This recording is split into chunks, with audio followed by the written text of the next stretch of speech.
back to another one. Today we're putting something together that, well, these days ain't really got much of a practical purpose other than just being cool and a lot of fun. But we are using a Shadat 2 3/4 inch 12 gauge paper haul. Yes, these are paper. They are, they're not the only paper hauls you can get. I know Fiocchi still makes them, but you really can't get them in the USA. I've never seen them imported in the 6 7 years we've been doing this, but Shadat still has them. Federal still makes them, and well, Remington has them under the Peters brand, but as of a couple years ago, it's just a Federal Top Gun paper haul or gold medal, whatever they're calling them these days. Yeah, the Peters is just a Federal now, not a Remington paper haul. So really don't know if Remington still makes them or not. But this one is Shadat. And if you didn't know, they make these in 2.5 inch 12 gauge and 2 3/4. They have them in 16 gauge right now and 20 gauge, and I believe 2.5 and 2 3/4 inch. I've never seen Shadat 3 inch of any gauge paper hauls, but nonetheless, they are really cool, and they do add that touch of a vintage flair, if you want to call it that. But the components we're using today, besides this, is my favorite, as I like to say. Today's number of the day, guys, is 30, and that will get this up to about 1250 FPS. What we're doing today is something along the lines of an old school duck shell. Obviously, this is lead shot, and it's not legal for waterfowl anymore. Voice crack. But yeah, you can't use lead shot for waterfowl anymore, at least not in the United States. But this is nickel plated 2-shot. Back in the day, they wouldn't have used nickel plated shot. At least I don't think they would have. I've never heard mention of it. But copper plating was certainly around. I don't have any unplated 2s, and I want to use 2s for this because that was a very common size back in the day. I actually think I have a 12 gauge. No, it's 16 gauge. But you can see right there, this is a number 2 copper plated double X Magnum 16 gauge 1.25 ounce. That's what this is. Very cool old shell, Winchester compression formed hull, all that good stuff, which are tapered. But moving on from that, we are using for the gas seal, no plastic in this, 3 Maxi Nitro cards, of course 12 gauge in size. These are 70 thou each. That's going to give us close to 3/8 of an inch, maybe a little bit more. But I don't think these are quite 70 thou. Actually, where's my calipers? 1/8 of an inch. Battery's dying, but 1.135. That's close to 1/8 of an inch anyway. So let's stack 3 of these together and find out the actual measurement. Again, it should be 3/8 of an inch, roughly. There goes my wad tamper. 355. So a little bit under 3/8 of an inch, but that's okay. It'll work out just fine. And for the last component in this, besides the shot, a 1/2 inch waxed hard card. I don't have any fiber wads, or I would use it, but I think these are really more appropriate anyway. This is what I have found in a lot of older shells, is something along the lines of a waxed hard card. I think I've seen horsehair in shells before. It may or may not have been. Someone said it was horsehair. I didn't know what it was. Me and Josh opened up a shell a couple of years ago, and did a breakdown video on it. I really don't even know what it was, but someone said it was probably horsehair. Anyways, last component is 1 3/8 of 2-shot. Again, these are nickel plated, but they ain't got to be nickel plated. They ain't got to be copper plated. It ain't even got to be hard shot. If you had chilled 2s, that's what probably most likely would have been in the older shells. Now, before we put this together, I want to mention that home defense might be a good option for these.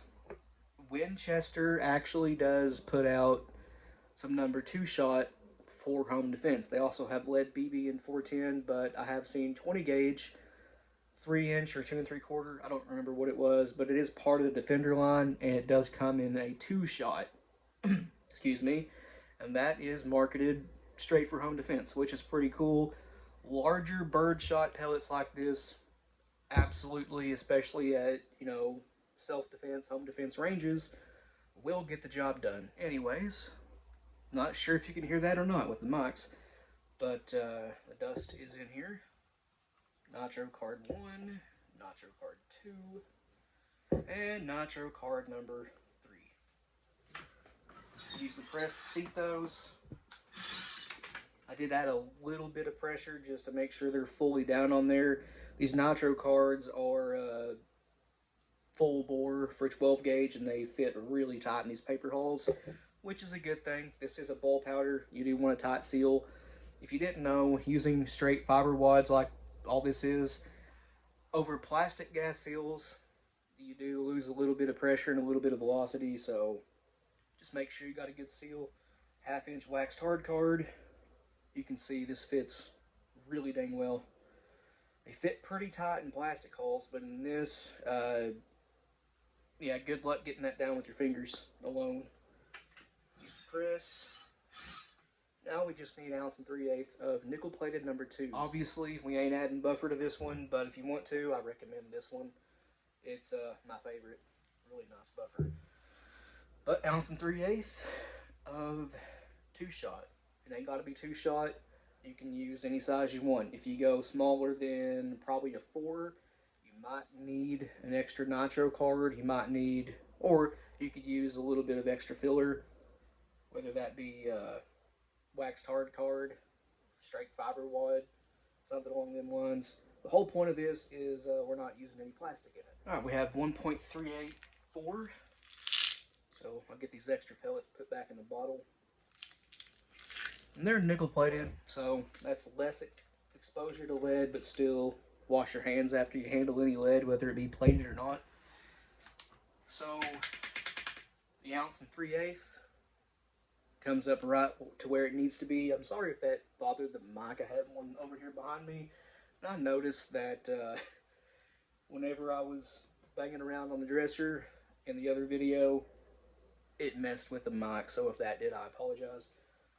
But 6 point, a little bit more. There we go.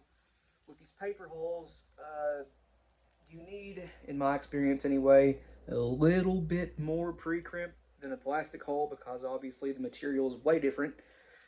But that right there about has it. A little bit more than a plastic hole. But we'll use the Rabacitor here because I have it. Why not use it? Get it lined up.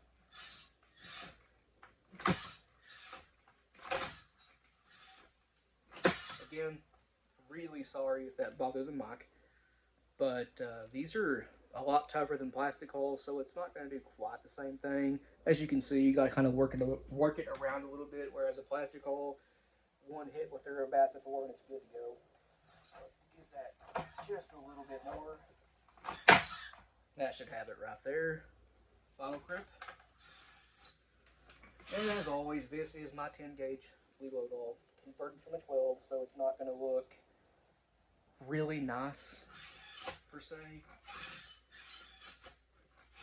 And I'm just too lazy to switch it back to the 12, but there you go. That is a really good final crimp on that. It just doesn't have any sort of taper whatsoever. It's completely square on top. That's okay. That's what the BN2 is for, although I don't like hitting paper holes with the BN2. It kind of scuffs them up a little bit, makes them ugly. Instead, if I can find it, I have a little GOP cone crimp thing I like to use. That seems to do pretty well for these paper holes. I'll find it 1 second. It was put up where it should be, so it wasn't really lost. But just give it a quick hit with that, and yeah, you can see it's got a little bit of a taper now, a little bit more. It's supposed to be mounted to something, whether that be a smart press or whatever GOP's version of it is called. But I mean, it's just as easy to use it like that. There we go. Now it's got a good taper on there. Not that, it really needs it. Paper holes, traditionally, you put those in a single, double, triple barrel these days. They run good in a pump. But, sometimes paper hulls have trouble in semis. And one thing I do want to mention, these paper hulls, we've had them in 20 gauge for a while now. And it seems like if you go above 10,000 psi with them, and sometimes the cases will split, which is sad because these are, well, they're more than plastic hulls are, which is understandable. These are not as common, not as many people use them, but they are really cool once again.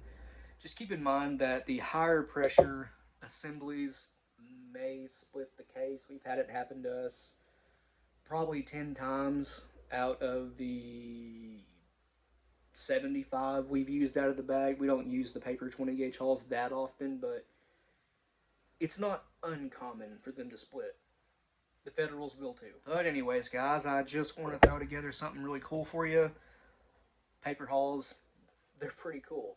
But anyways, please like and subscribe. We always appreciate that. If you have any questions or comments, leave them down in the comments section below and we'll get back to you. And if you want to, go check out our Patreon. A link to that, as well as a link to our Instagram, Rumble, and merch store will be down in the description below. But other than that, you guys take it easy, and we'll see you in the next one.